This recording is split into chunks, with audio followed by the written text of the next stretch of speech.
Welcome to another portrait video. So this time I'm painting a German Shepherd and I'm going for a bit of a different look than my last pet portrait I did and doing a bit more blending. I started off by establishing the darkest areas such as the nose and the eyes. In very dark areas I just laid down solid black acrylic, but for areas I knew I would be introducing some color to, I just painted a quick wash. That's something I've just carried on from making portraits with my kind of sketch. Sometimes with all the different shapes, it's easy to feel overwhelmed if you don't have some kind of color on the canvas to differentiate it all.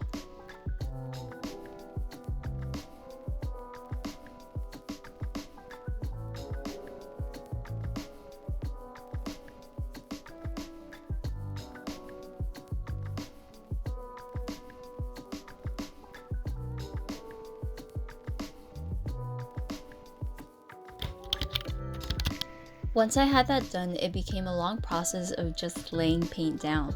Now, unfortunately, I didn't record the first bit of the process, but it's the same throughout. I start out with a solid color, but instead of thin, large areas I will usually work in, I decided to focus on smaller areas this time, because I planned on mixing wet into wet acrylic on the canvas. And working in these smaller areas makes that much more manageable. The base colors in this case are a few different shades of brown, which I'm not totally worried about being accurate as more details will eventually build up.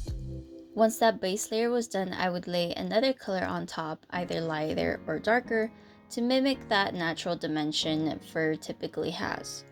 I mainly kept my painting at this point focused on the head, again trying to stick to one area at a time to really get that blended look I'm going for.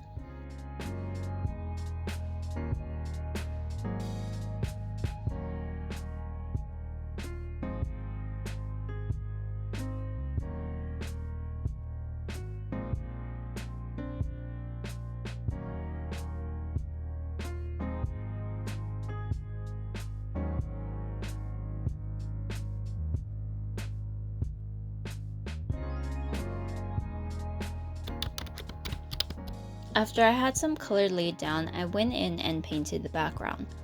The when part of when I paint the background changes with painting to painting, but it's always before I finish the painting as the background will affect the colors and values of what you're painting.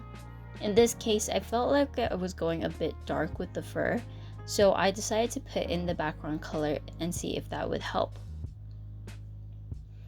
For this, I simply used a large squared brush that would cover a lot of area quickly, but still had a sharp enough point that I could get the edges nice and clean, as well as any small areas. Because German Shepherds are this really nice sort of golden yellow, I thought it would pair well with a light, almost grayish blue.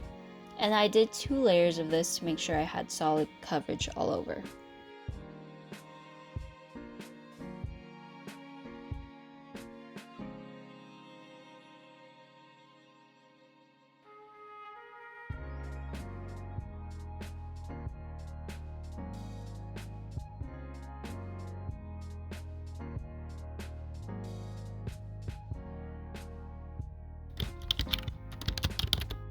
Then I went on with the same process of laying down a base color, adding more color on top, and blending as I went.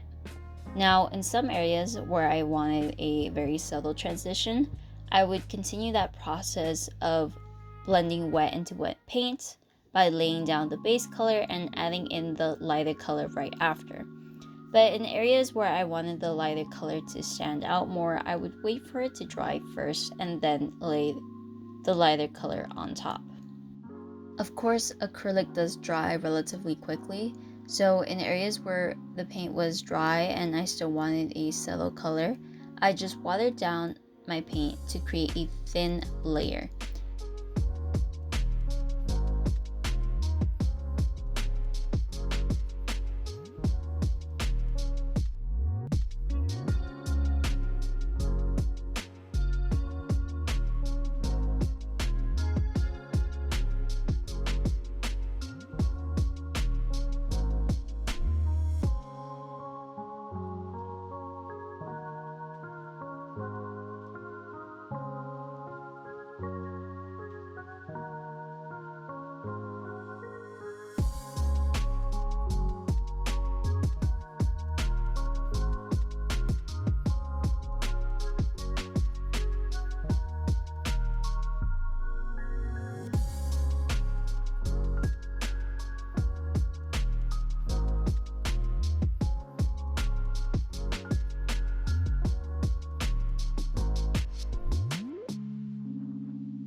Now, my main issue with this painting, like many paintings before, is color. It's still something I'm working on improving.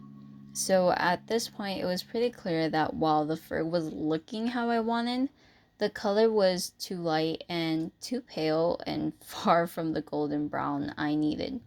So rather than repainting everything, I mixed out a very warm brown that I glazed over the fur by thinning it out with some water.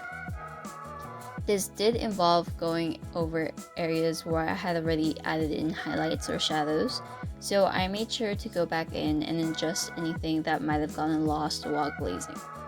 I also decided to use a very thin micron to add in small outlines to help separate bits of the body from each other, as well as adding in small details to the collar that would have been difficult to do with a paintbrush.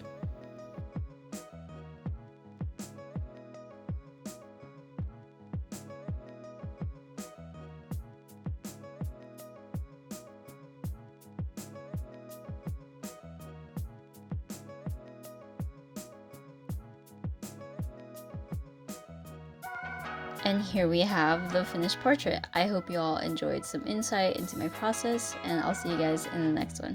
Bye!